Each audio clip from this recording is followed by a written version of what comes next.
Pero bueno, voy a presentar en este caso, en primer lugar, el curso en general. Bienvenida Jessy, de parte de Daya, filial Córdoba. Bienvenida Caro, en representación del Centro de Unión Israelita de Córdoba y Maccabi Noar Córdoba. En esta oportunidad, hace más o menos un mes y medio, estuvimos trabajando juntos sobre un proyecto que se llama Zikaron Basalón. Era la experiencia de juntarnos de pocas personas para conocer la historia de un sobreviviente, y a partir de ahí surgió la necesidad de mucha otra gente de conocer y profundizar sobre la Shoah. Quizá algunos me escucharon repetir esto recién hace un ratito, pero sabemos que cuando estudiamos un poco sobre la Shoah, recordamos sí o sí una parte de todo ese mundo para poder seguir ni siquiera comprendiendo, tal como decía el flyer, que quizás es incomprensible, pero sí la necesidad de conocer cada vez un poco más y de diferentes aspectos de la Shoah. Así que en este caso el curso va a tratar acerca de 4 encuentros. Por si no se entendieron, quizás en la convocatoria ustedes pueden participar a los 4, porque las temáticas son diferentes. Van a tener un hilo conductor, pero si faltan uno pueden venir a otro. Y por último, a las personas que hayan participado de los 4, les vamos a otorgar un certificado de parte de las 4 instituciones. Así que súper gracias en sumarse todos. Hay gente de todo el país, porque por suerte esta virtualidad nos da eso, la posibilidad de que gente que incluso son comunidades mucho más chicas que Córdoba se puedan sumar. Y bueno, te presento a vos, Sole. Gracias, en primer lugar, por participar. Soledad Ventoli es licenciada en Letras Modernas, es docente del nivel medio universitario, y es también docente de la maestría en temáticas relacionadas a la Shoah y cultura del siglo XX. Es docente a cargo del seminario lectivo de la Facultad de Psicología, que se denomina Subjetividades, Memoria e Historia en torno al genocidio armenio, la Shoah y terrorismo de Estado. Así que bueno, Sole, no voy a demorar más. Gracias y arrancamos. Bueno, gracias a vos, Lara, y a todos los que, a Caro Radner y a la Jessie, que bueno, somos amigas y trabajamos juntas en Daya también. Con todos los proyectos vamos juntas con la Jessie. Como dije recién, lo voy a repetir solamente porque entró alguna gente más tarde. Yo hice un recorte, a mí me toca quizá lo más difícil, que es empezar. Y es empezar con un tema altamente complejo que yo hace muchos años que trabajo, pero que cuanto más lo trabajo, más cuenta me doy de lo poco que se sabe del tema y de todos los interrogantes que surgen nuevos. Hasta el día de hoy, hasta todo lo que está pasando hoy, todo el tiempo la Shoah resuena. Entonces, yo armar una clase en esta condición de virtualidad, digamos, y dar un inicio al desarrollo de un tema tan complejo no es fácil. He tenido que pensar primero qué quiero contar, qué quiero desarrollar, qué quiero trabajar.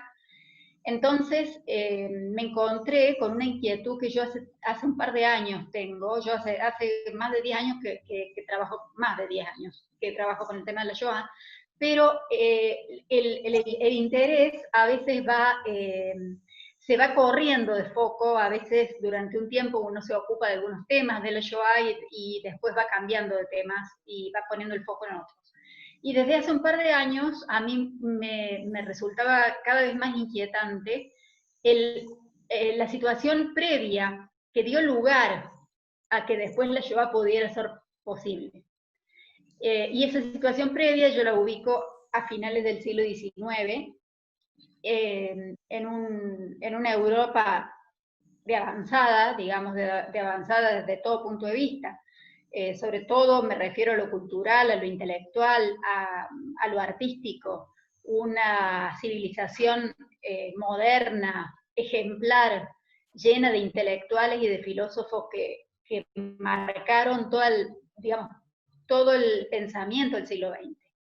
Y todo eso se desarrolla en una Europa desde finales del siglo XIX que va a dar a luz después, años después, o 30, 40 años después, el nazismo. Entonces esa cosa incomprensible que lleva por título estos encuentros, que decía, no me acuerdo de memoria, si la comprensión es imposible algo así, entender es necesario, o algo así que dice el título. Me parece que es una buena forma de empezar con esto, es ver cómo fue posible esto, dónde empezó la Shoah. Yo preparé un PowerPoint que, como les decía recién a las chicas, yo no soy muy metódica para dar clase, no soy extremadamente estructurada para eso, soy estructurada para otras cosas, pero no tanto para dar clase. Y les preparé un PowerPoint que hace un poco hincapié en los antecedentes que tuvo la Shoah en el siglo XIX, que ahora les muestro, pero antes de mostrarles el PowerPoint y de compartir la pantalla voy a explicarles más o menos cómo armé la idea, el mapa general, cuáles son los antecedentes de la Shoah, donde tomo los finales del siglo XIX, como les decía recién, la Primera Guerra Mundial, después el periodo de entreguerras, entre la primera y la segunda, y después algunas cuestiones puntuales de la Shoah, no toda la Shoah, porque eso es inabarcable, no alcanza el tiempo del mundo para hablar de la Shoah en forma completa. Y después de eso, si hay tiempo y si ustedes tienen ganas, me van diciendo, hacer algunas articulaciones literarias, porque yo soy licenciada en letras y me parece que la literatura siempre, la literatura clásica, la más legitimada, digamos, siempre ilumina muchísimo la historia. A veces se aprende más de la literatura que de la historia, de los libros de historia más rigurosos, más objetivos. Entonces tengo aquí para ofrecerles algunas citas literarias de autores que yo llamo legitimados, en el sentido de que han sido mantenidos como clásicos a lo largo de los años y que siempre son vigentes, siempre están vigentes, desde los antiguos griegos hasta autores actuales de europeos o americanos, ¿no? Y argentinos también, por supuesto. Entonces yo voy a empezar con lo que dije al principio, les voy a compartir mi PowerPoint. Y ustedes me dicen si ven lo que yo les estoy mostrando, ¿no? Ahí, bueno, esa es la placa inicial. Si todos ven, Lara... ¿Se ve, Sole? ¿Se ve bien? Perfecto, se ve perfecto. Ahora yo voy a ver a pocos de ustedes, pero bueno, me tendré que conformar. Yo les decía que siempre se empieza por algo, y en este caso es... qué problema que ahora no la puedo... Estoy con un problemita, no puedo hacerla avanzar. A ver, ¿por qué? Sí, Quizás bajando. ¿Perdón? Quizás bajando, ¿lo tenés en un PDF? No, lo tengo en la compu. ¿Pero en formato PDF o en PowerPoint? PowerPoint. No, entonces con las flechas no te deja. No. Si querés cerrarlo y volver a abrir, no hay problema. A ver, esperamos. Paciencia. Sí. Vamos a tomarlo desde acá. Ya a esta altura, si la gente no aprendió a tener paciencia con esto de la tecnología... No, lo voy a tener que hacer, a ver, esperen, voy a probar si...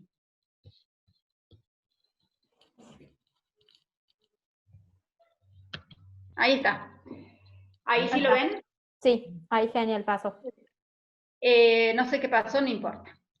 Yo le he puesto ahí un mapita bastante escolar, pero dice Viena. ¿Por qué dice Viena? Porque me parece que a finales del siglo XIX, no me parece a mí, le parece a varios autores, sobre todo una autora que yo consulto mucho que se llama Elizabeth Rudinesco. Rudinesco habla mucho de lo que pasaba en Viena a finales del siglo XIX, porque Viena fue la cuna. Si ustedes ven aquí, ven mi cursor acá, mi flechita acá, está, Austria está en el corazón de Europa, ¿lo ven allí? Sí. Fíjense que es el punto de paso, como viene puesto ahí arriba, el punto de paso de Oriente a Occidente, y es donde se centraba, digamos, es el lugar álgido en donde de donde surgió el Imperio Austrohúngaro, el centro de poder de toda Europa, del mayor imperio de finales del siglo XIX, que era el Imperio Austrohúngaro, tenía por sede la ciudad de Viena. No es menor tampoco que en Viena surgieran grandes pensadores. Por ejemplo, el sionismo nace en Viena. Tenemos, por ejemplo, Teodoro Herzl era vienés, Max Nordau, que también sentó las bases del sionismo, era de Viena, y también hay, y paradójicamente en Viena, es de donde surge el antisemitismo más fuerte, que va a ser el germen, digamos, del antisemitismo moderno, estoy hablando, el germen de lo que después va a tomar el nazismo como base fundamental, digamos, ideológica del partido nazi. Entonces Viena resulta imposible hablar de finales del siglo XIX sin centrarnos en Viena. Y además, también, como de alguna manera enriqueciendo esta idea, también Freud va a ser de Viena. Y todas las ideas de Freud van a marcar toda la cultura del siglo XX, el arte del siglo XX. Sin los descubrimientos de Freud va a ser prácticamente imposible todo el devenir de la posmodernidad. Y de la modernidad también, porque es el gran representante del hombre moderno. Freud, de eso va a hablar seguramente mejor Jessie que yo. Entonces, Viena vendría a ser una especie de centro neurálgico importantísimo a finales del siglo XIX. ¿Cuáles son las fuentes de las que va a tomar el antisemitismo moderno? Porque cuando yo hablo de antisemitismo moderno, estoy dejando atrás el antisemitismo tradicional, que es el medieval, que está basado principalmente en la idea de que los judíos eran los asesinos de Cristo, los judíos eran avaros, o sea, toda una problemática en contra del judío, que era un poquito un juego de niños al lado de lo que iba a ser el antisemitismo moderno a partir del siglo XIX.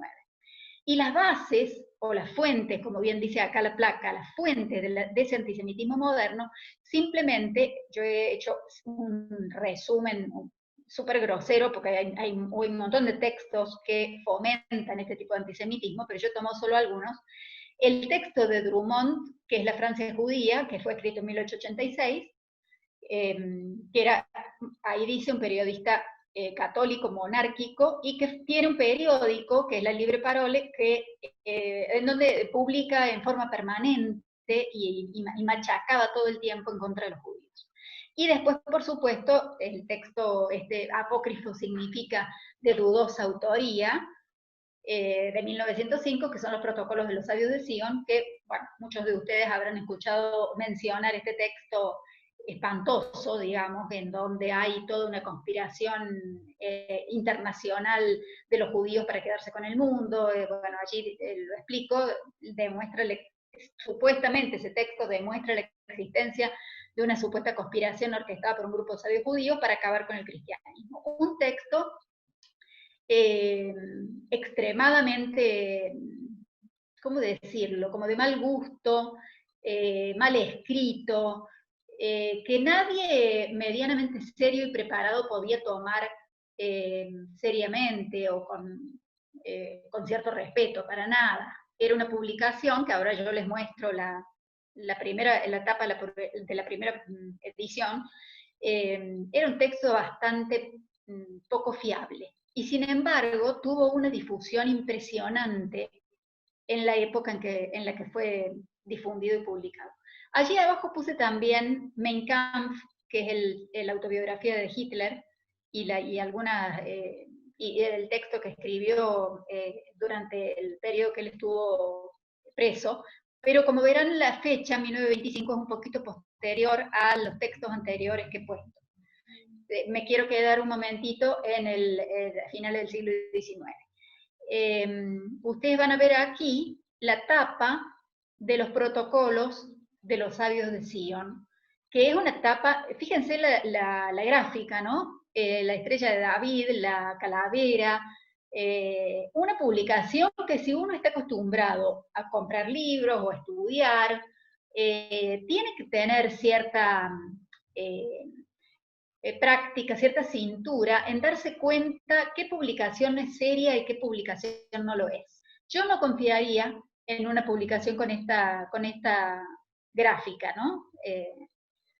Entonces, pero tuvo mucha difusión y fue muy leído. Los Sole, protocolos de los preguntan en qué idioma estaba escrito. Perdón que lo corte ahora, pero justo es esto.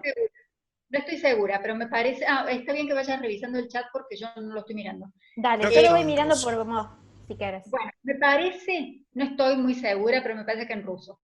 Me parece que en ruso. Sí, está en ruso. Bien, buenísimo. Ignacio, ¿sos? Sí, Ignacio, perdón que me metí. No, por favor, no me pidas perdón, al contrario, si podés colaborar, todo el mundo, si puede agregar información va a venir, o corregirme, porque por ahí uno No. también tiene errores. Bueno, lo que quería decir con respecto a esto, que me parece que es la placa que sigue, que no sé si es la que sigue, pero creo que sí, es esto. Vieron que yo les dije que yo me gusta intercalar algunas cosas literarias. Humberto Eco es un autor que ha muerto hace poco, que es uno de los referentes de la literatura italiana del siglo XX. Es un semiólogo que, bueno, para mí es lo más respetable que hay dentro de las letras europeas. Y escribió este libro, que me parece que es de 2005, es bastante nuevo dentro de todo. Ya murió Eco, ¿no? Murió hace pocos años. Y escribió este libro que se llama El cementerio de Praga, que lo traigo a colación. ¿Por qué?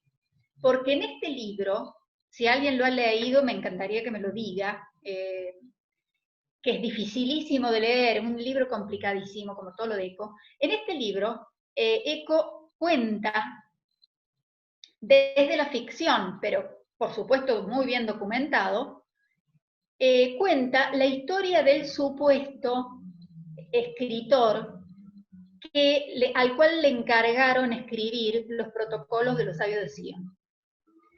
Una novela maravillosa, aparte de difícil, o pese a que es difícil de leer, es una novela maravillosa porque uno entiende allí hasta qué punto un texto que es falso del principio al fin puede ser instalado y puede ser divulgado masivamente. Entendamos lo que es masivamente a finales del siglo XIX, ¿no? Con las pocas herramientas, no son las herramientas que tenemos, no estaban por Zoom tratando de difundir el antisemitismo, con unas publicaciones que eran difíciles de distribuir y todas esas dificultades que ahora nos cuesta a nosotros imaginar, pero en esa época un falsificador que escribía en forma manuscrita, o sea, todo manuscrito, armó todo un texto para distribuir por toda Europa.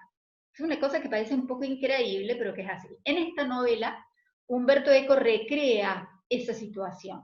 Entonces, al que le interese este tema de los protocolos de los sabios de Sion, lo invito, y espero que después no me mate, a leer esta novela, en donde, bueno, hay parte de ficción, pero que el trasfondo de la verdad que quiere transmitir es interesantísima y uno aprende muchísimo.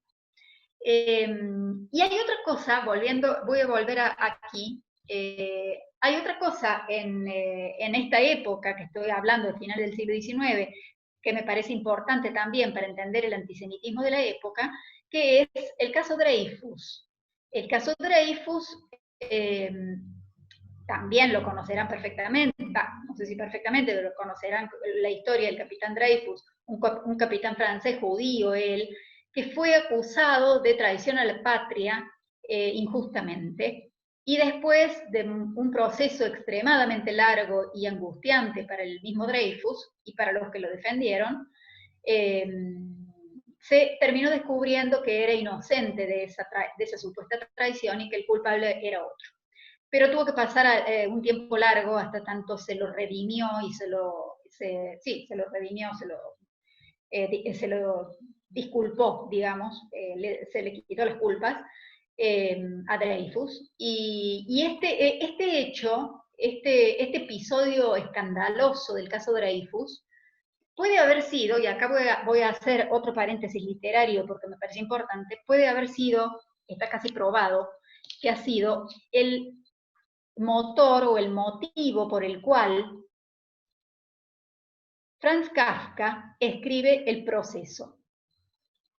Y lo menciono porque justo hoy, algunos que me siguen por Instagram, que pongo algunas cuestiones literarias que me interesan porque me divierte, y que saben que yo amo Kafka, hoy se cumple, no sé cuántos años, de 1924 hasta ahora, es un aniversario de la muerte de Kafka. Él muere en 1924. Pero en 1922 termina de publicar, no de publicar, pero no lo publicó él, de escribir El proceso, que es la novela más importante de Kafka. Kafka ya había vislumbrado qué iba a pasar con el nazismo, no con el nazismo, no llegó a conocerlo como movimiento, pero qué iba a pasar con una Europa en donde se venía la peor de las tragedias. Escribe El proceso, probablemente inspirado. ¿Me escuchan bien? No, porque Ahora acá sí. me está avisando, la compu me avisa de que tengo la conexión inestable, me muero. Ahí está. Recién se había cortado un poquitito, pero se escuchó igual. Así Bueno, que genial. vuelvo entonces. Es probable, es altamente probable que Kafka se haya inspirado en el caso Dreyfus para escribir su novela más famosa, que fue El proceso. Y por eso sé, porque precisamente empieza así. Alguien debió de haber calumniado a Joseph K., porque sin haber hecho nada malo, vinieron a arrestarlo una mañana. ¿Qué es lo que le pasa a Dreyfus? Esto comentario aparte para aquellos a los que les interesa Kafka o a aquellos que les interesa específicamente el caso Dreyfus. Entonces, como verán, el antisemitismo moderno va a tener una literatura, entendiendo literatura en términos generales, bibliografía, digamos, pensadores, filósofos que van a sostener este tipo de ideas o de ideologías en donde los judíos van a quedar siempre en el lugar de los que deben salir, digamos, los que quedan no hay lugar para ellos, una cosa así. Voy a avanzar un poquito, a ver qué encuentro aquí. Va a empezar el enfrentamiento, va a haber un cambio de paradigma acá, a principios del siglo XX, cuando comienza la Primera Guerra Mundial, en donde allí tienen ustedes un cuadro mal hecho, porque el PowerPoint no es lo mío, ya voy a incursionar un poquito más, pero ustedes tienen dos grupos. Por un lado, del lado izquierdo tienen el Imperio Austrohúngaro, el Imperio Alemán y el Imperio Otomano. Como verán, el mundo en general, no totalmente, pero en general distribuido por imperios. Los imperios incluían muchos países que nosotros conocemos ahora como países. El Imperio Austrohúngaro incluía varios países, el Imperio Alemán, el Imperio Otomano. Y por el otro lado, como contrapartida o como enemigos, el Imperio Británico, Francia, Bélgica, el Imperio Ruso, Italia, que se suma a la Gran Guerra, a la Primera Guerra Mundial, se le llamó la Gran Guerra. Italia se suma en 1915, Estados Unidos en 1917, Japón, Grecia y Serbia. Estos dos bandos, por llamarlo de algún modo, van a ser los contrincantes, digamos, de la Primera Guerra Mundial, que no va a ser menos importante que la Segunda. Algunos entienden a la Segunda Guerra Mundial como una continuación prácticamente de la Primera, porque piensen en la época. Si yo les digo aquí, fíjense lo que dice acá, 1919, que termina la Primera Guerra, se disuelven estos tres imperios anteriores, surge la ONU, lo que después se va a llamar la ONU, surge la Sociedad de Naciones, y esta disolución de imperios, que va a hacer que los países sean más o menos como son ahora, no iguales, pero más o menos como son ahora, los imperios van a caer. Y que caigan los imperios es un cambio de paradigma importantísimo para pensar una nueva Europa conformada de manera completamente distinta. Para entender eso, yo elegí una cita textual de una novela que también publiqué en mi Instagram hace unos días, y que nadie adivinó de qué guerra se trataba. A ver, que yo no me estoy viendo, díganme si ven el libro. ¿Se ve? Sí, sí. Guerra, sí. Perfecto. ¿Se ve? Muy bien. En este libro magnífico, que también es literario, pero está basado en hechos reales, está basado en un diario, yo saqué esta cita. ¿Quiere alguien leerlo, lo que está subrayado con lápiz? En aquel espacio de tiempo.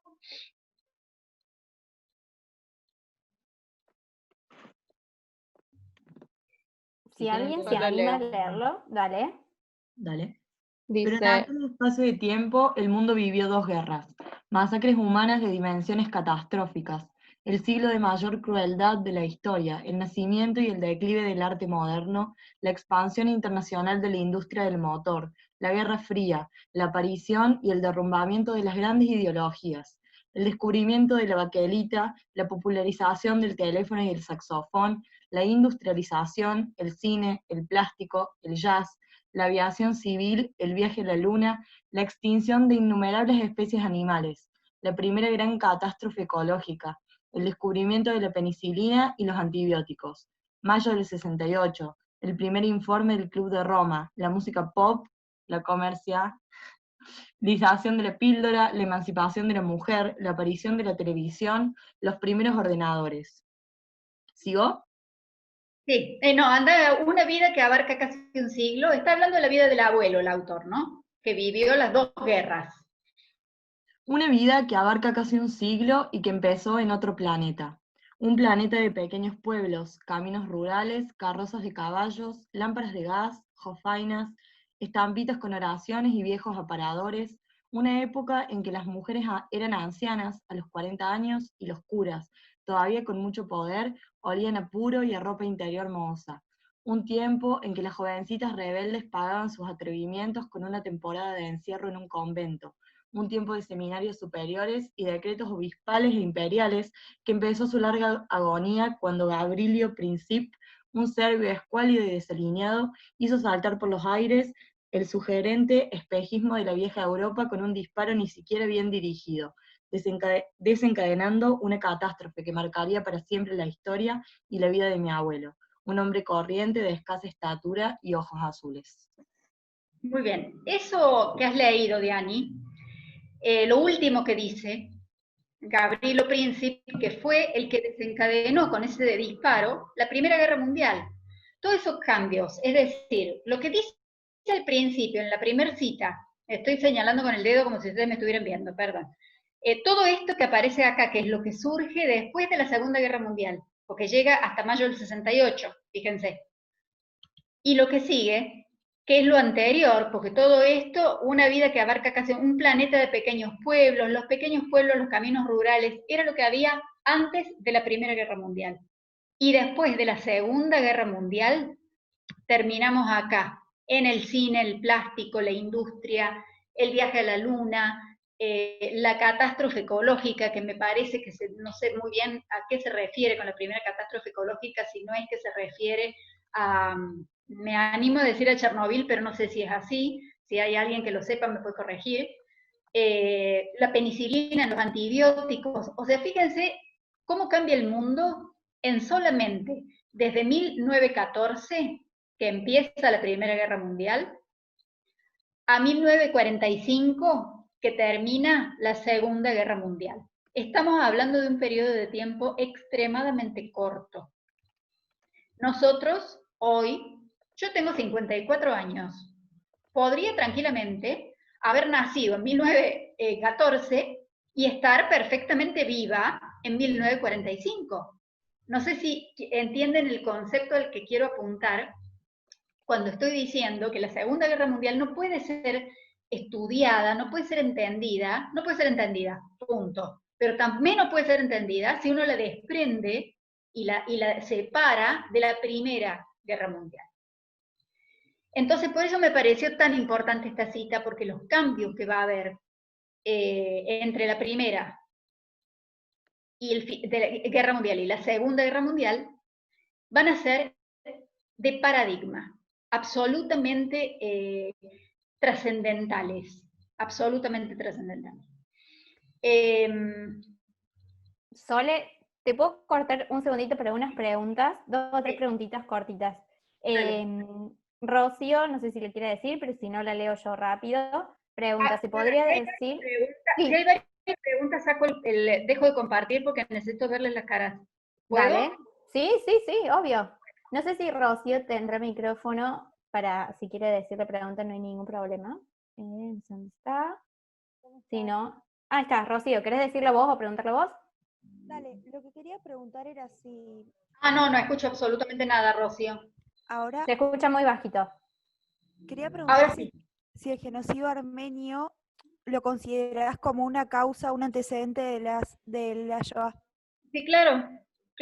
No solo yo, o sea, el genocidio armenio entra dentro de la serie. Quiero hacer una aclaración, pero no irme demasiado del tema. El genocidio armenio se llegó a llamar genocidio después de la Shoah.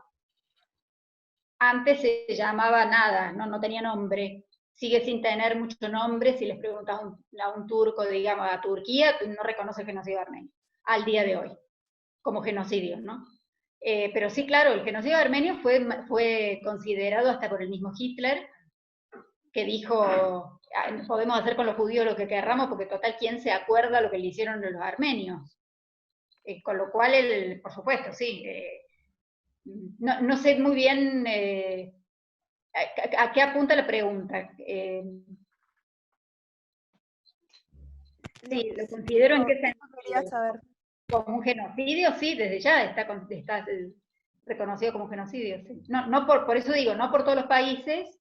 Hay que decir que Turquía no lo reconoce aún. Se pelea por eso, los armenios pelean por eso. Nosotros tenemos con Jessy y con Daya, en general, un seminario, con Caro, el seminario que damos en la Facultad de Psicología, lleva por nombre Subjetividades, Memoria e Historia, en torno a la Shoah, el genocidio armenio y el terrorismo de Estado en la Argentina. O sea que sí, por supuesto forma parte de la triste serie del siglo XX, que en realidad empezó a finales del siglo XIX. Genial. Y lo otro, que quizás es un comentario, no es una pregunta, que Rocío comenta que... vos Rocío, perdón, la misma. Comentó que quizás el hecho de esta, ¿cómo es? Ecología, digamos, como la crisis de la ecología o la primera catástrofe se referiría quizás a Hiroshima y Nagasaki. Sí. Yo lo leí varias veces cuando saqué la cita y digo, ¿a cuál catástrofe se estará refiriendo? Pero sí, por supuesto, claro, espantoso. Genial, bueno, tranqui. ¿No hay más? Por ahora no, después yo voy anotando un par. Bueno, entonces vuelvo a compartir. Dale. ¿En dónde entro ahora? No me voy a... Ya me detuve, pero ya no me voy a detener más en la Primera Guerra Mundial, simplemente mencionar que el desastre de la Primera Guerra Mundial es tan inimaginable como el de la Segunda Guerra Mundial. Nosotros como judíos, digo nosotros en nombre de Daya, en nombre de la gente que trabaja conmigo, puede que no haya judíos aquí, pero nos concentramos muchas veces en la Shoah que ocurrió durante la Segunda Guerra. Pero de ningún modo se puede perder de vista lo que fue la tragedia de la Primera Guerra Mundial, que fue la Guerra de Trincheras, también llamada Guerra de Trincheras, porque pueden ver una película, pueden ver la mejor película que yo he visto sobre la Primera Guerra Mundial, que se llama 1917, se estrenó hace 3 meses, Otro Mundo. Hace 3 meses Otro Mundo, cuando se puede ir al cine. 1917 es una película tremenda, casi les diría insoportable de ver, pero es allí donde se vive prácticamente filmada sin cortes, con la cámara, como se dice, una sola toma, por adentro de las trincheras. O sea, una cosa indescriptible, que yo no me puedo detener acá a explicar el sufrimiento que implicó la Primera Guerra Mundial para todos aquellos que, no solamente los soldados, sino la gente que perdió la vida allí, los familiares, o sea, una cosa verdaderamente indescriptible. no hay que minimizar. Y había también campos de concentración en la Primera Guerra Mundial. Y además hay un cambio, como dije recién, de configuración del mapa europeo que va a ser determinante hasta el día de hoy. Los imperios van a caer, los emperadores van a caer. O sea, ya no hay emperadores, se acabó esa formación. Y no nos olvidemos tampoco de 1917. ¿Qué va a pasar en 1917, un poquito más lejos de Europa? La revolución bolchevique. Ahí los zares, chau, el imperio ruso, basta. Empieza otra configuración. Entonces, lo que yo quiero entrar ahora, no tengo idea del tiempo. Bueno, a lo que yo quiero entrar ahora es al tremendo periodo, un periodo que también va a ser trágico, todo en esta época va a ser como trágico. Vamos a tratar en algún momento de rescatar lo bueno, porque también hubo cosas buenas, que es el periodo de entreguerras. Y en ese periodo de entreguerras, ahora sí comparto la pantalla de nuevo,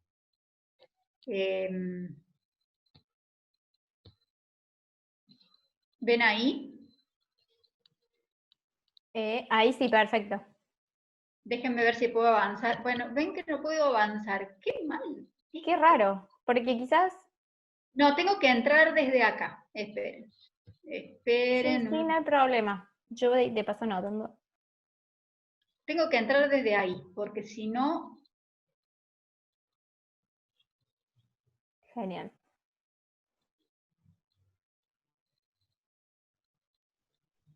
Ahí sí. Perfecto. Bueno, ustedes saben que la Primera Guerra termina en 1919. Esta placa está fea, chicos, perdonen. Está fea. Seguro alguien la podría hacer mejor, pero la hice así. Acá tienen en 1919, esperen que tampoco me funciona esto como para señalar. Bueno, 1919, aquí lo tienen, termina la Primera Guerra Mundial y se funda el Partido Obrero Alemán. Ese es el nombre que va a tener el Partido Obrero Alemán, al cual Hitler se va a afiliar. Ustedes saben que Hitler fue un soldado de la Primera Guerra, un soldado tirando a soldado raso. Austríaco también él. Fíjense que estábamos hablando de Viena, y bueno, Hitler también nace en Austria. Es austríaco, no es alemán, no era alemán. Pero encuentra en la causa alemana un motivo para vivir, porque era un muchacho, en la Primera Guerra Mundial, era un muchacho con unas aspiraciones artísticas bastante frustradas, de una clase social empobrecida, con una familia muy conflictiva, con una madre con la que tenía una relación de mucha dependencia y una madre enferma, un padre con el cual tenía graves conflictos, o sea, una familia difícil, y él muy perdido en la vida encuentra un motivo para vivir, que es luchar a favor de Alemania en la Primera Guerra Mundial, y debo decir, entre paréntesis, que esto no puedo dejar de decirlo, que se salva, el batallón al que él pertenecía sufre un montón de bajas, de soldados que mueren, y a él le van cayendo las bombas al costado, digamos, por decirlo de una manera vulgar, y anda por las trincheras con su perrito. No es mentira esto, adopta un perrito y anda por las trincheras con el perrito, y bueno, sufre uno de los ataques con gas mostaza, lo hace quedar ciego durante un periodo largo, está internado, bueno, se va recuperando, y el hecho de que el Imperio Alemán haya perdido la Primera Guerra Mundial, eso no lo dije, pero Alemania termina siendo la peor potencia de Europa, ese hecho a él lo humilla de tal forma que siente que tiene que hermanarse con todo un grupo de gente que sienta la misma humillación que él. Sole, ¿te puedo hacer una consulta? Perdón que te interrumpa. En 1919, cuando en la diapositiva comentás que se funda el Partido Obrero Alemán y que después en 1921 Hitler es nombrado jefe del partido. Sí, sí, pero la pregunta es la siguiente.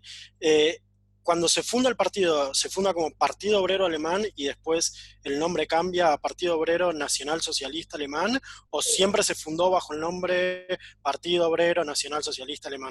No. Lo que dice la placa es exactamente así. Va cambiando de nombre. Primero es el Partido Obrero Alemán. Después se le agrega el atributo de nacional socialista. Y ese agregado no es menor. No es menor, porque la ideología del partido se va afilando, se va perfilando, digámoslo así, se va perfilando. ¿Qué va a hacer Hitler en 1919? Está terminando la guerra, está empobrecido, no sabe para dónde. Bueno, se afilia al partido, no lo forma él. Él se afilia a un partido que tiene como base un grupo social alemán extremadamente resentido, porque hay que decir que Alemania, a diferencia del resto de países de Europa, es uno de los últimos países en formarse como país. Alemania siempre fue un conjunto de 300 principados que lo único que tenían en común, no había como un sentimiento nacional, lo único que tenían en común esos principados era el idioma alemán. Y durante muchísimo tiempo fue así, mientras el resto de países de Europa se conformaba como país. Entonces, esa especie de ese complejo de no ser verdaderamente nacional es lo que va a impulsar a este partido a formarse y agregar después el atributo de nacionalista, porque necesitan esa identidad nacional, reafirmarla, porque no estaba lo suficientemente sólida como en los otros países. Entonces, se forma este partido y el primer programa que presenta el partido humilde, que ya digo, conformado por un grupo de ciudadanos alemanes llamados, después digo cómo se llaman, de ciudadanos alemanes con ideología de derecha, de extrema derecha. Los más radicalizados se van a llamar Freikorps, cuerpos de fuerza. Freikorps apunta a la cuestión de la fuerza. Discúlpenme un minuto porque tengo un problemita con mi gata que me está destrozando. Queremos verla, Sole, ya está. Entiendo completamente. No me hagan hablar de la gata porque acá se acaba la clase. Estoy destrozando los apuntes. Sería el gato se comió mi tarea, literal. Así es. Entonces, en 1920, este pequeño partidito, que no prometía demasiado, presenta el programa, en donde, fíjense el primer punto que me parece re importante. Lo principal es el bienestar del pueblo, entendiendo por pueblo este colectivo de ciudadanos que necesita una unidad nacional que los otros países ya tienen, pero que Alemania no tiene. Entonces van a poner el acento en lo colectivo por sobre lo individual. Otra de las propuestas es la igualdad ante el Estado, lo cual va a ser hipócrita, porque claramente en esa igualdad se apunta a la igualdad de todo aquel ciudadano que sea alemán, lo que ellos entendían racialmente puros.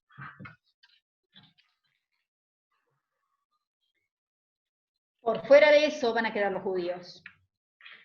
Se anulan los tratados de paz que los alemanes se habían visto obligados a firmar tratados de paz al terminar la Primera Guerra Mundial, y en el Tratado de Versalles están obligados a firmar una cantidad de convenios con los que no estaban de acuerdo los alemanes. Entonces, este partido propone anular esos tratados. Y fíjense lo que dice después. Ya en el primer programa del partido se excluye a los judíos de la comunidad. Estoy hablando del año 1920. Van a faltar prácticamente 20 años para que empiece la guerra. 20 años para que empiece la guerra. Con lo cual, sí. ¿Y en base a qué, digamos, qué es lo que lleva a este Partido Obrero Alemán recién fundado excluir a los judíos de la comunidad? Ahora vamos a eso. Ahora vamos a eso. No sé si tengo aquí la placa de los principios del partido, pero bueno, se los digo. Haceme acordar, ¿quién es la que habló? La persona que habló. Eliana. Eliana, yo si querés anoto. por favor, termino con esta placa y ya saco el PowerPoint. Pero fíjense la carrera meteórica de Hitler. En 1919 simplemente se había afiliado al partido, pero en 1921 es nombrado jefe de un partido que va a cambiar de nombre, Partido Obrero Nacional Socialista Alemán, con poderes dictatoriales.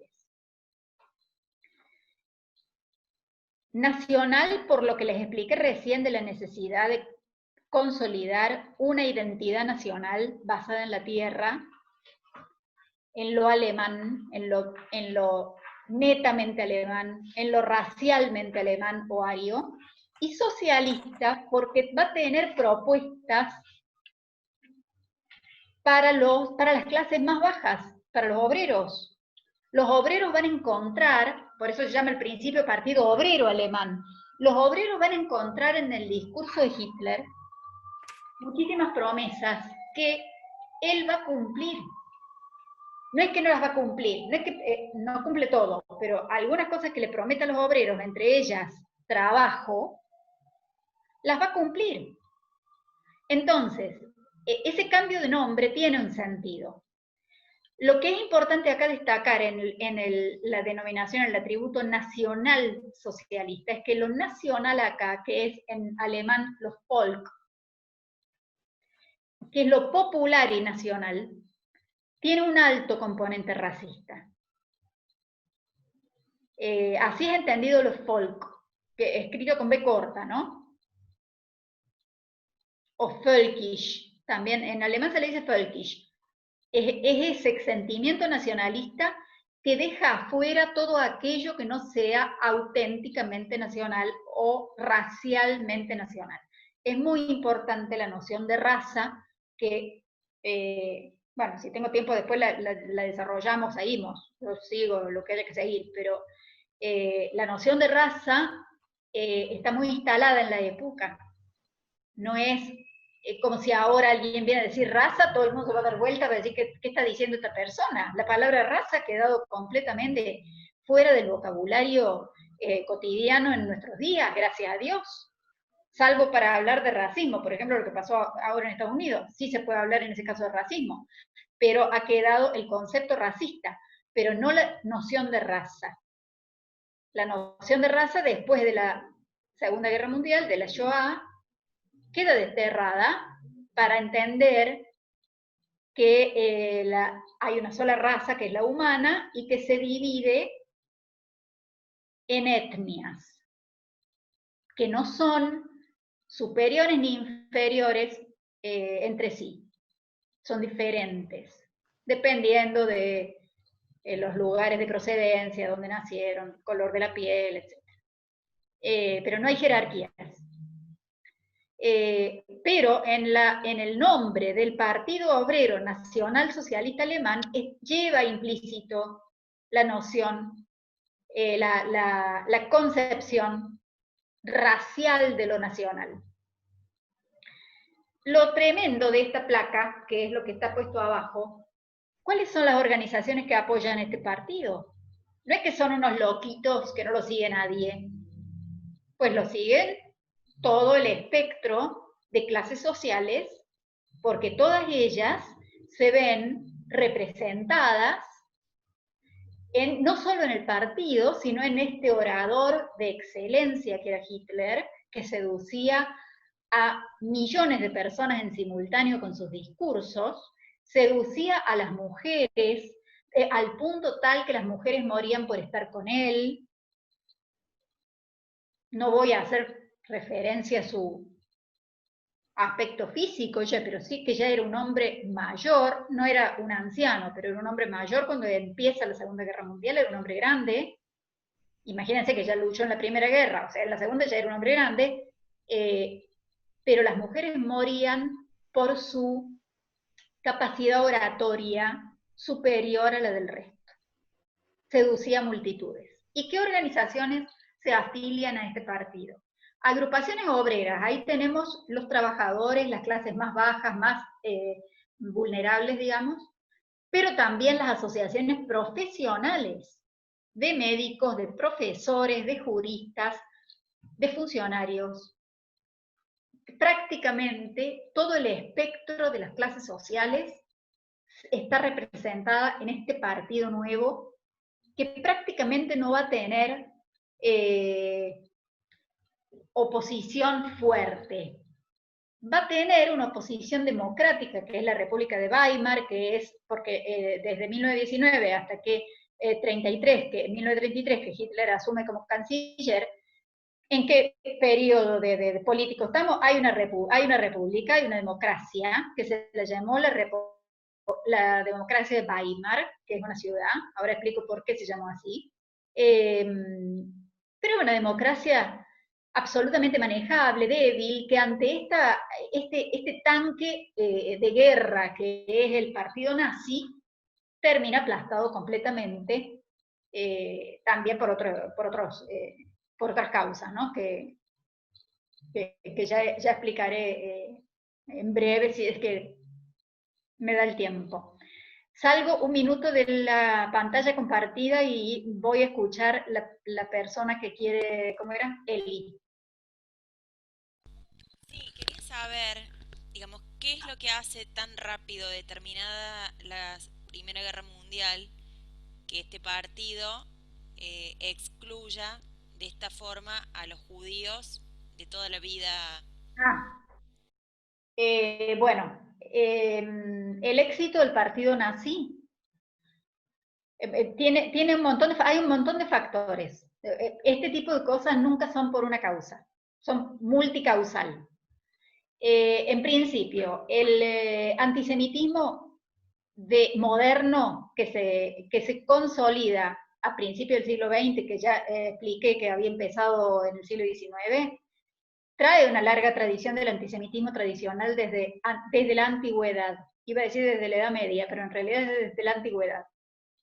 Eso es un antecedente importante, que hay un grupo que son los judíos, que a lo largo de los siglos son perseguidos en Europa de manera sistemática, y esa tradición es muy difícil de no aprovechar para los grupos, para un grupo de este tipo, que va a necesitar un partido como este, necesita un enemigo único, que sea bien identificable, al cual se lo pueda señalar con el dedo, que no tenga un territorio propio, porque los judíos no tenían Estado, andaban de preestado en todos los países, siempre eran extranjeros, a pesar de tener la ciudadanía, ojo, porque todos los judíos, hasta la Primera Guerra Mundial, hasta terminar la Primera Guerra Mundial, eran ciudadanos de los países en donde vivían.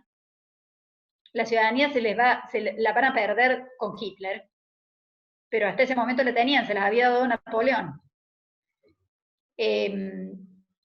Entonces, hay una tradición antisemita muy fuerte en Europa, de la cual los nazis se van a apoderar, y además de la cual necesitaron agarrarse. Pero hay que decir también otra cosa, no eran solo los judíos aquellos contra los cuales se los estigmatizaba. Claro, estaban también, por ejemplo, los gitanos. Había Sí. otros pueblos que quizás al lado de los judíos eran minorías. Sí, había otros grupos, no solo pueblos, sino grupos que eran señalados como objetivos para eliminar. La palabra eliminación no la quiero usar todavía. No es ahora la palabra eliminación que la vamos a usar. Erradicación, correrlos, sacarlos del medio. No se hablaba en este momento de donde estamos ubicados, que estamos hablando del año 20, del año 20 y pico, del año 30 inclusive, 33, no se hablaba de eliminación. No estaba en el vocabulario de Hitler ni de ninguno del partido nazi. Esperen porque no me quiero ir del tema. Había otros grupos que también eran los grandes enemigos de esta Alemania ideal que este partido nazi quería construir, que eran los rojos. ¿Quiénes son los rojos? Los bolcheviques. En 1917 se acaba de formar, de producir la revolución bolchevique en Rusia, y todas las noticias de lo que en Rusia estaba pasando, que voltearon a los zares, y que se están apoderando los bolcheviques de toda Rusia, y que la extrema izquierda, y que distribuyamos todos por igual, y que el comunismo, digamos, que en ese momento no se llamaba comunismo, se les llamaba los rojos. Eran ideas de extrema izquierda. Y esta pregunta que vos me haces, Eliana, me da pie para explicar que no eran solo los judíos los grandes enemigos, sino también los rojos, y que muchas veces los judíos y los rojos, para la gente ignorante, que no tenía idea de nada y que quería tener un enemigo, eran lo mismo. Los judíos y los rojos eran lo mismo, se identificaban. Entonces, ¿qué pasaba en Berlín en esta época? Ya que estamos hablando de la República de Weimar, se escribe con W, Weimar, tan famosa la democracia de Weimar, que era una democracia, bueno, después de la guerra, un periodo de tranquilidad. No, periodo de tranquilidad nada. En Berlín era una batalla campal entre los Freikorps, que representaban que después iban a conformar el partido nazi, de extrema derecha, contra los rojos, porque Berlín estaba lleno de comunistas. Entonces, por eso la capital de la República de Weimar, que es la república que Alemania entre la Primera y la Segunda Guerra Mundial, se instala en otra ciudad, porque Berlín estaba completamente azotada por la violencia.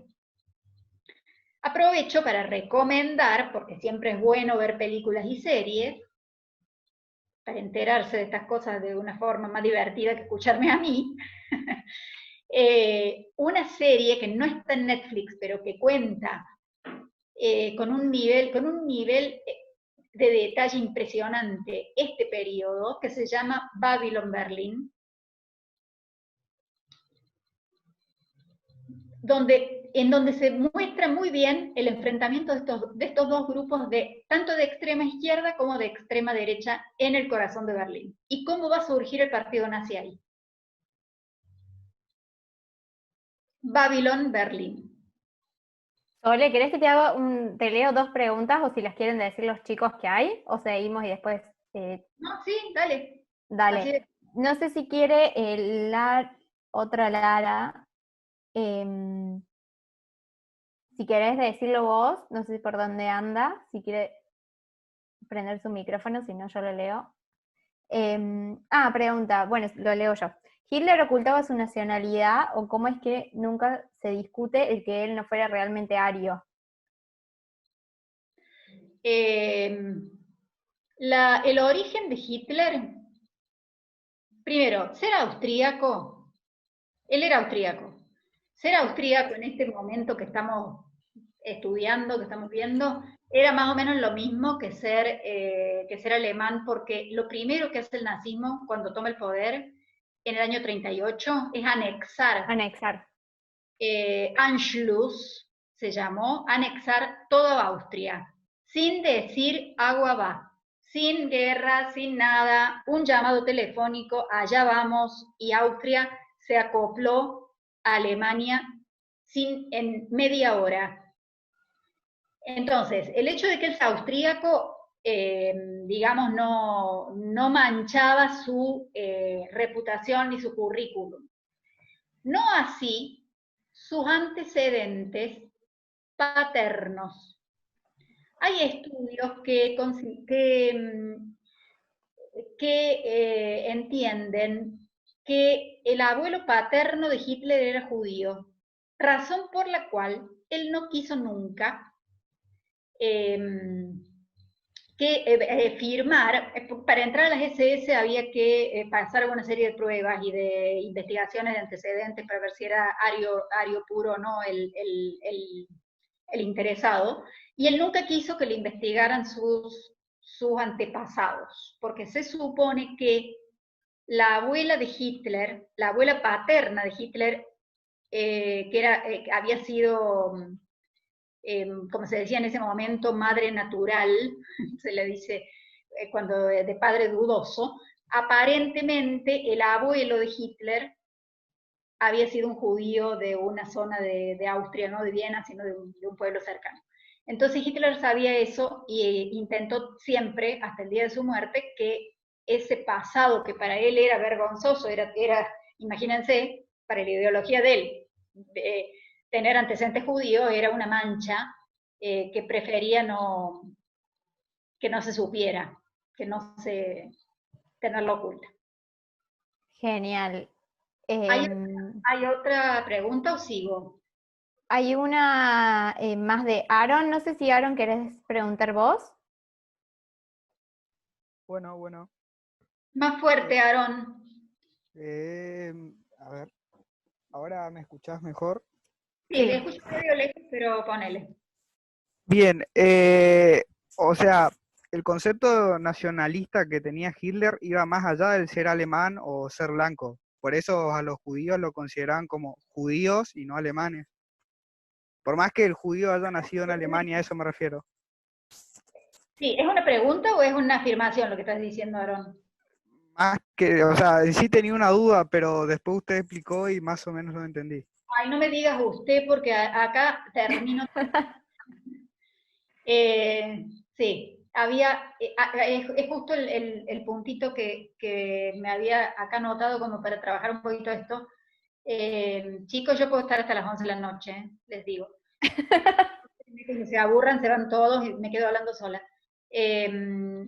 Lo que quiero decir es esto. Hay un concepto instalado en la época que no es un concepto solo de los nazis.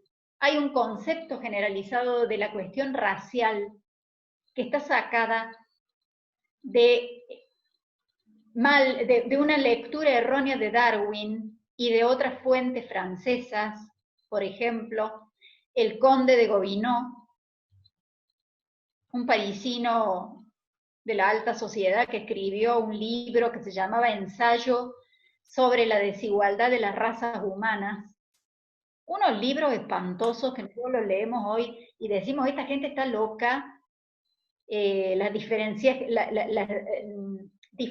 que se establecían entre las personas y después los experimentos que se van a hacer, unas cosas espantosas, pero esa era la literatura nazi. Y no solamente nazi, sino del alemán común, el alemán común que se consideraba ario, como si fuera una raza diferente de la semita, entendía que el mundo estaba, que la humanidad estaba dividida en razas superiores e inferiores. Por eso digo una lectura errónea de Darwin, porque efectivamente Darwin dijo que las especies iba a sobrevivir en el mundo a lo largo de los siglos la más fuerte. Pero no estaba, Darwin nunca habló, no era antisemita Darwin, nunca habló de las personas, de la diferencia entre personas, y muchísimo menos de jerarquías entre las personas. Esa lectura errónea de Darwin la van a hacer algunos nazis y algunos pensadores previos a los nazis que establecieron esta diferencia de superioridad y de inferioridad, diciendo que los arios, denominación que no viene de la biología, sino que viene de la lingüística, que los arios eran la raza superior, creadores de cultura. Sole, perdóname, ¿te puedo interrumpir? Sí. Los arios eran creadores, los arios eran una raza superior, creadores de cultura, estaban por arriba. En el medio había razas intermedias que ni sumaban ni restaban, que simplemente estaban ahí, no molestaban. Y por debajo estaban las razas inferiores, dentro de las cuales ubican a los judíos. que eran destructores de cultura. Las palabras esas son las que usan.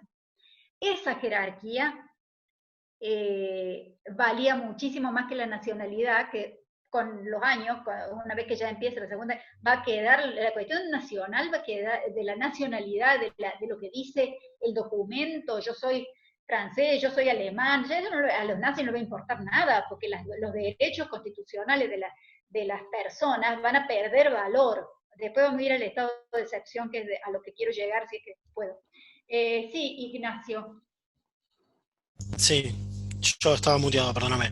Perdón que te interrumpa, pero yo ahora, justo que estabas mencionando esto de Darwin y una mala interpretación, incorrecta interpretación, la pregunta que te quiero hacer es, ¿qué tan cierto es? Porque yo hace un tiempo había leído que Hitler o el nazismo per se se habían inspirado, por decirlo de alguna manera, en los escritos de Nietzsche y el superhombre, que bueno, Nietzsche también tenía unos escritos de superioridad, no sé si biológica o lo que fuere, de diferentes especies, por llamarlo de alguna manera.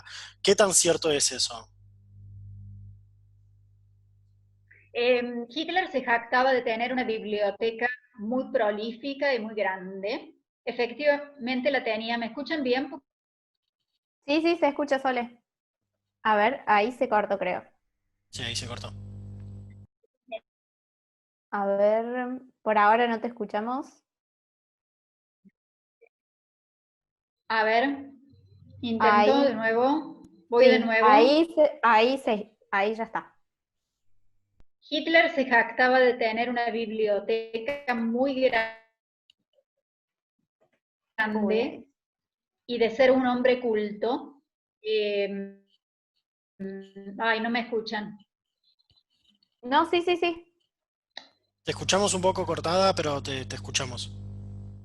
Ay, no puedo hacer nada con eso. No pasa nada. Digo que Hitler se enorgullecía de tener una biblioteca muy, muy llena de libros, lo cual era verdad.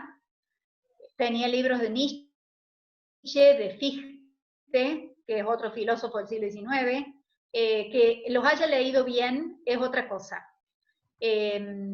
Efectivamente, Nietzsche tiene una idea del superhombre, pero no está probado que Nietzsche haya sido antisemita. No está probado. De todos modos, hay que contemplar la posibilidad, siempre hay que ponerse en la perspectiva de la época, ¿no? Siempre digo eso para estudiar el pasado. Y en el siglo XIX hay que ponerse en la mentalidad del siglo XIX, en donde la idea de raza estaba instalada. Entonces, todo aquel que diferenciara razas, no sé, habría que verlo en la perspectiva de época, ¿no?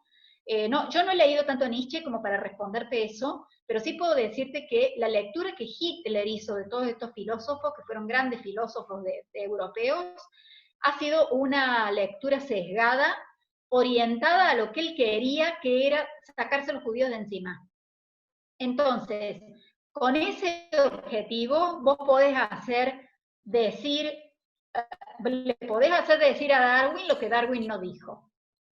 A Darwin y a todos los otros pensadores también. El que sí puede haber estado más comprometido con el nazismo, ya que estamos hablando de filosofía, es Heidegger.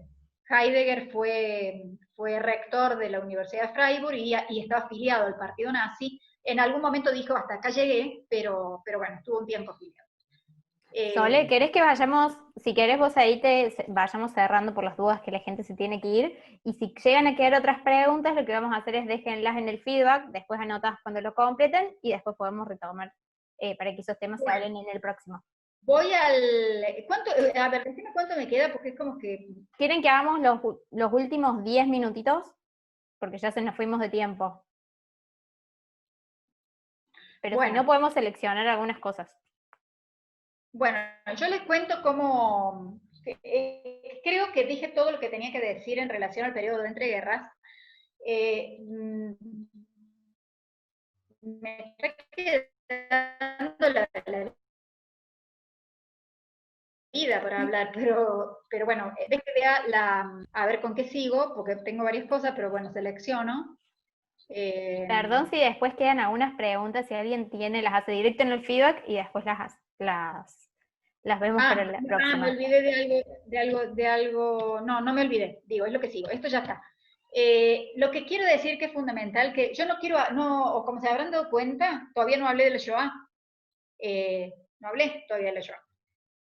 Yo elegí un tema para hablar de la Shoah. Si ustedes quieren que agreguemos otro día, lo agregamos, yo no tengo problema. O sea, yo de esto hablo. Pero lo que yo elegí hoy para hablar de la Shoah, también teniendo en cuenta que las chicas van a tomar otros aspectos, es la cuestión jurídica. 1933, Hitler asume como canciller. Con poderes de dictador, eso significa que el Parlamento queda abolido. Es decir, la oposición no existe. Los partidos que se oponen a las políticas antisemitas, segregacionistas, ultranacionalistas, discriminatorias, llámenle como quieran.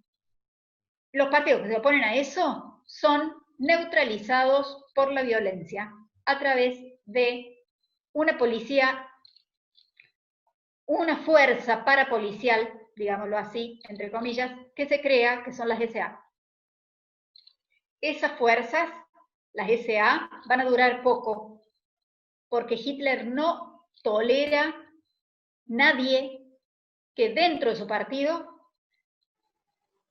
pueda llegar a transformarse en opositor o era extremadamente paranoico, o en alguien que le quite el poder a él. Entonces, usa a las SA para liquidar a los opositores políticos en la calle, que salen con palos, son hombres violentos, son patovicas, ahora le diríamos patovicas, le diríamos matones, salen por la noche a la ciudad, a Berlín, a Viena, son los que también fomentan en el año 38 la Kristallnacht, a matar judíos y a pegar y a incinerar o a incendiar sinagogas y negocios judíos. Pero las SA van a durar poco porque Hitler va a ver en ellas una amenaza de golpe. De hecho, las SA van a querer tomar el poder por la fuerza y no por las elecciones. Y Hitler va a decir no, porque era inteligente el hombre, mal que nos pese. Era inteligente. Y dice no, yo voy a tomar el poder porque me van a elegir. Y lo eligieron. 88% de los votos saca en Viena en el año 33. Pero, porque les estoy contando que era un hombre visionario e inteligente, aparte de todos los otros rasgos patológicos que habrá tenido, a los cuales se va a referir seguramente Jessie, o sabrá ella mejor que yo desarrollar, pero eso no significa que no sea inteligente, va a decir, yo quiero sacarme los judíos de encima, no sé muy bien cómo, entonces entre el año 35, como dice la placa acá, y el 38, en ese lapso de 3 años, va a dictar unas leyes nefastas, llamadas las leyes de Nuremberg, de las cuales yo elegí solo algunas, pueden leerlas allí mientras yo hablo. Son leyes que ya pueden darle al ciudadano común alemán y también al ciudadano judío, que hasta esta altura tenía ciudadanía, es decir, estaba amparado por el Estado teóricamente, estas